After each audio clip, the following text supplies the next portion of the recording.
LIRR officials hope that by instituting the temporary alcohol ban, they will also keep underage drinkers from the train. Police say the incident happened in this area on East Prospect Avenue in Cliffside Park. We're joined now by Bergen County Executive Spokesman Brian Haig, who's at the Office of Emergency Management in the county. Brian, what do you know right now?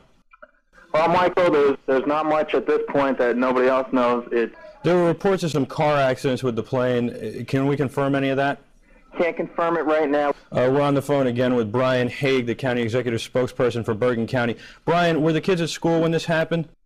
Kids were at school. Fortunately, nobody was injured. Off camera, family members tell us that they question the decision by police to continue the high-speed pursuit. Location, location, location. They say that's the key to business, and for the mobile store, that happens to be a great selling point for them. They're not only learning X's and O's, they're learning life lessons as well. Travelers say riding the rails this holiday season allows them to skip out on the gridlock and the hassle of holiday travel. Horsley says legislators have to be careful when deciding on which technologies to use, because he says they all have impacts on the environment.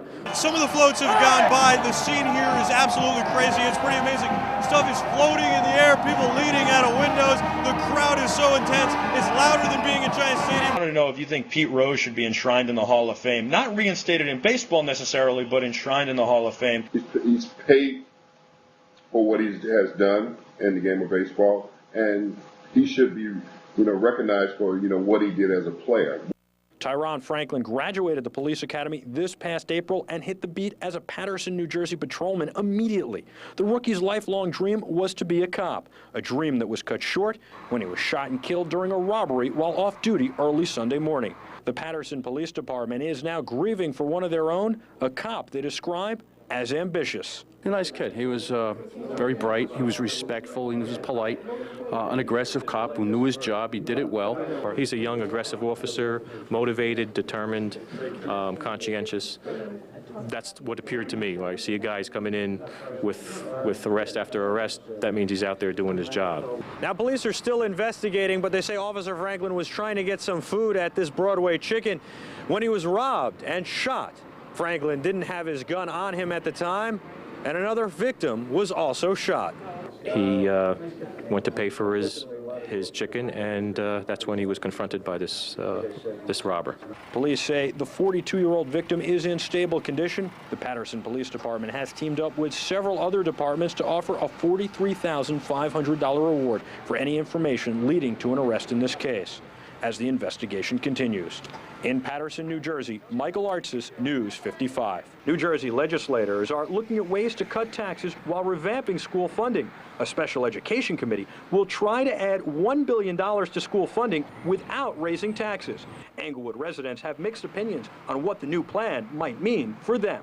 I think the schools are in such dire repair right now that I think anything they can do to kind of fix it might be helpful along the way. If you can educate our kids, you'll have useful taxpayers down the line. In Englewood, the taxes are really high, and it's not doing much to the schooling system. The state currently spends $10 billion annually on its public schools, but hasn't increased funding in 5 years. In nearby Little Ferry, school superintendent Frank Scarafile says it's simply been too long. The problem here in Little Ferry is the population and demographics are changing dramatically over the last couple of years. We need extra programs. Kids that are coming in are more needy. The Special Education Committee will continue to meet and refine the plan for the next several months. It is then expected to be revealed as part of the 2007 budget, when Governor John Corzine reveals that budget in early '07. In Englewood, New Jersey, Michael Artsis, News 55. Under a new plan from the Department of Homeland Security, New York and New Jersey will share some anti-terror resources and funding. Homeland Security Secretary Michael Chertoff says regionalization will help the nation's most threatened region on both sides of the Hudson River. And Chertoff says neither area will receive less funding as a result. New Jersey Congressman Steve Rothman represents northern New Jersey and says the plan is flawed and that New Jersey will get the short end of the stick. It may simply mean that we'll have to compete with a partner who's even more at risk than we are. Instead of this formula, the Bush administration should be going to a completely risk-based formula. Here at the Bergen County Office of Emergency Management in Bergen County, New Jersey, police and emergency crews have several terror targets to watch over, especially since the proximity to New York City is very close. And the officers here say getting everyone on the same page is key to fighting terror. We work well with New York City and the surrounding counties. Anything to improve that would improve the ultimate public safety. And in New York, Congressman Peter King says it will be good for both areas. New York is going to do much better than it did last year. All this talk about New Jersey can only bring more money to New York because there are joint operations that are carried out between New York and New Jersey. Half of the anti-terror money will be split up between 6 cities, including New York and New Jersey. In New Jersey, Michael Artsis, News 55. Tropical storm Ophelia could be heading our way. According to the National Weather Service, the storm's path remains a work in progress.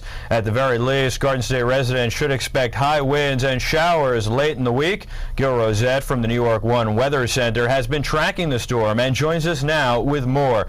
Gil, what's the latest on Ophelia's strength and course? Go! Up and to the right. Officer Joseph Bucko is training to join the Fairview Police Department. The Fairview resident has wanted to be a cop his whole life.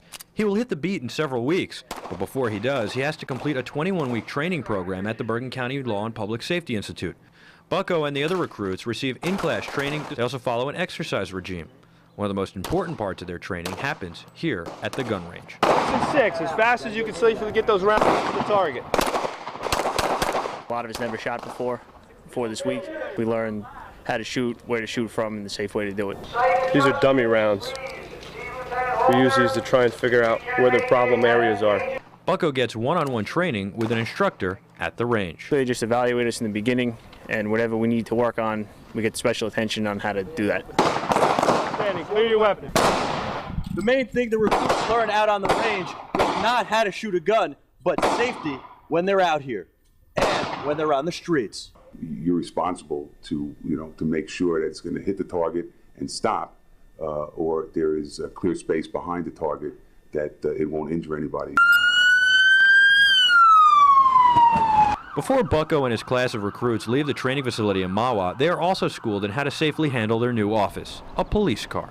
It will enable them to just handle normal routine driving, and also in those situations where they're making emergency responses, give them a better appreciation of the need to be able to turn at the right point, to control their speed, despite perhaps the urgency of getting on a call. Training is nearly complete, and Bucko says he's excited. His lifelong dream to serve and protect is about to be reality. 4 more weeks and we're done, so I am looking forward to going out on the road. In Mahwah, Michael Artsis for New Jersey News Now on New York One.